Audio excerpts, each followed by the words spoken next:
I have the geometric solids material and some of the extensions with me. So I'm going to tell you a little bit about it. CASA teachers, please don't be mad if I botch this. You can just let me know in the comments so that I can correct myself. But I know how I use them in elementary and that you can start the work in primary as well. So it's okay if the child doesn't come away at age 6 knowing all of the names already, but it's great if they can learn them. They do not have to learn them all in one lesson either. So maybe a 3-year-old, definitely most likely a 4-year-old will be ready for this kind of work.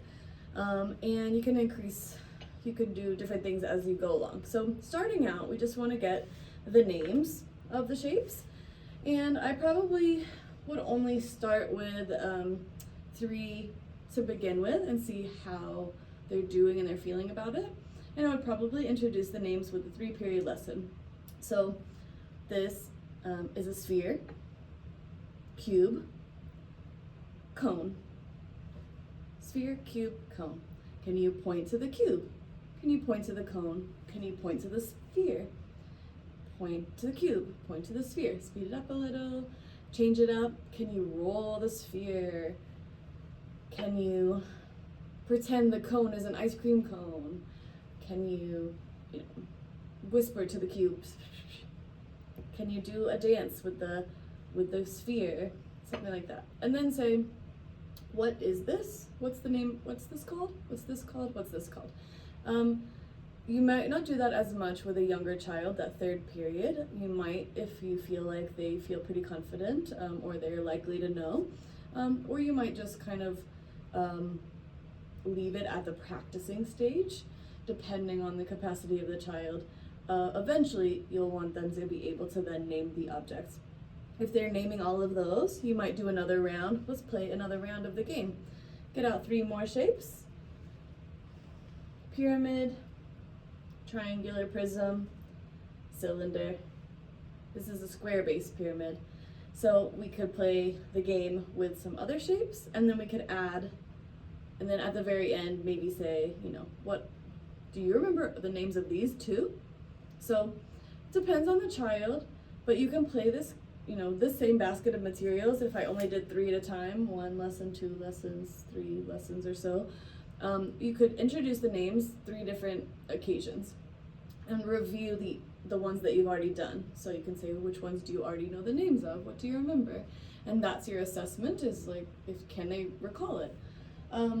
So it's very informal. You don't need a test or a worksheet. So I'll give you the names just to make sure that you know that we have a cone, we have a cylinder. Sometimes you might have a shorter cylinder as well. A rectangular prism. A triangular prism. So the prisms are the same on the bottom as the top. They are the same shape and size. Whereas the pyramids come to a point at the top. So the square-based pyramid and the triangular-based pyramid, they also correspond like this. So you could kind of show the connection, the difference between a prism and a pyramid. And so this is more of an extension as you go along.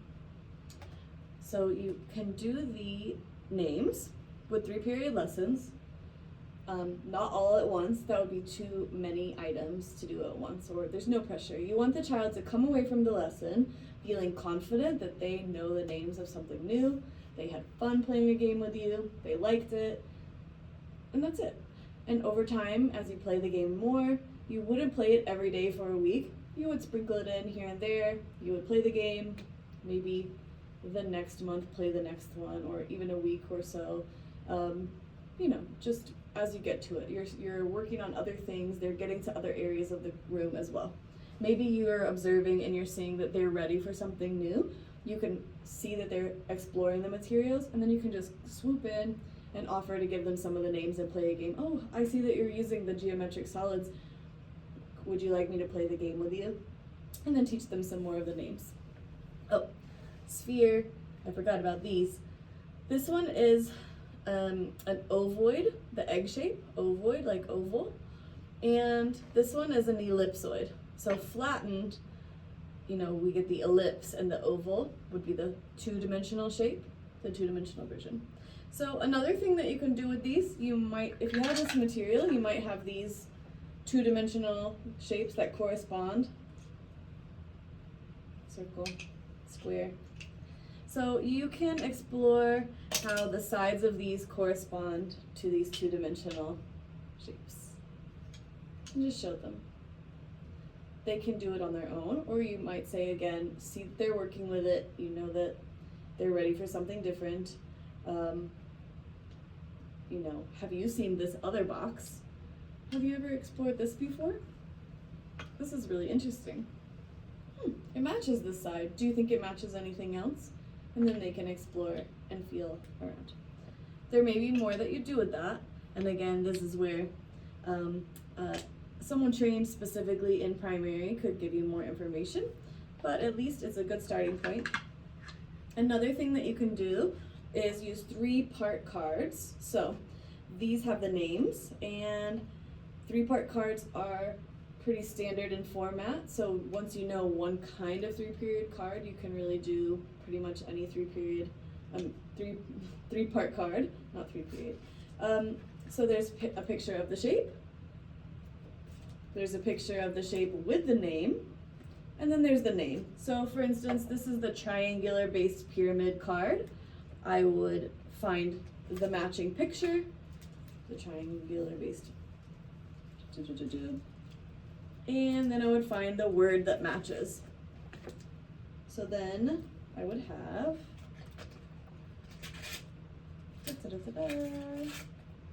square based pyramid, ellipsoid, cone, triangular, here it is, okay, so squeeze it a little, it was stuck.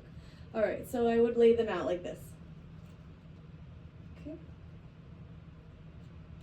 So this is something that they could do on a table, and then they could also match the shape. They don't need the shapes out in order to work with the 3-part cards, but it helps continue the practice, the awareness of the different shapes and their types, and how the word is spelled. They might want to make a book or make a shape. In elementary, we usually make the 3D shapes early on, and they really love it. So for an elementary child, you could show them how to make a cube using paper by tracing the surfaces and then cutting it out and folding it and maybe taping it, or securing it a different way, but depending on if you have something you can glue. But my students were particularly obsessed with making cubes and decorating them, so it's great for fine motor skills and cutting.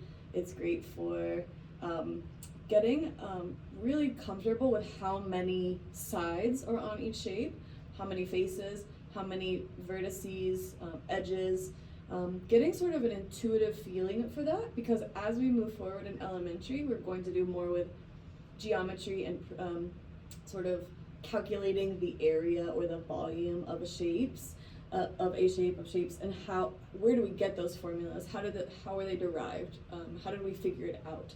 And so a comfortability with the shapes, with the names and their properties that comes from sensorial exploration is building a strong foundation for that work later on.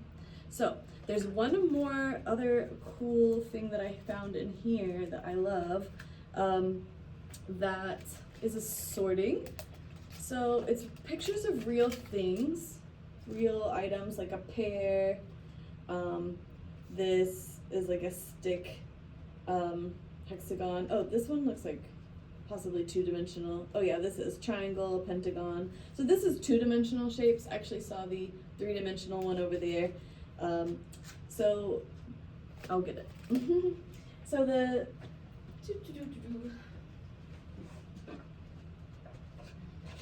this one has pictures of a shape like a cube, and then it has, all of them. And then it has pictures of real things, like a metronome, a football, a tower,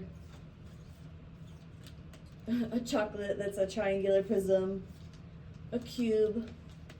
So it's taking real items, watermelon, which is an ellipsoid shape, this particular watermelon, And you can sort them. So you would lay out the shapes, or maybe get out the real shape and then place the cards next to the shape to show where do these shapes, where did they come from? They came from real life and the real world around us, and then we've, you know, made things in their image as well and adapted. But I really like these sorts. They're very fun, and they're connecting this abstract thing to something real, which is really important for the children to do, to understand why are we learning this, where did it come from, and that's all about geometric solids for now.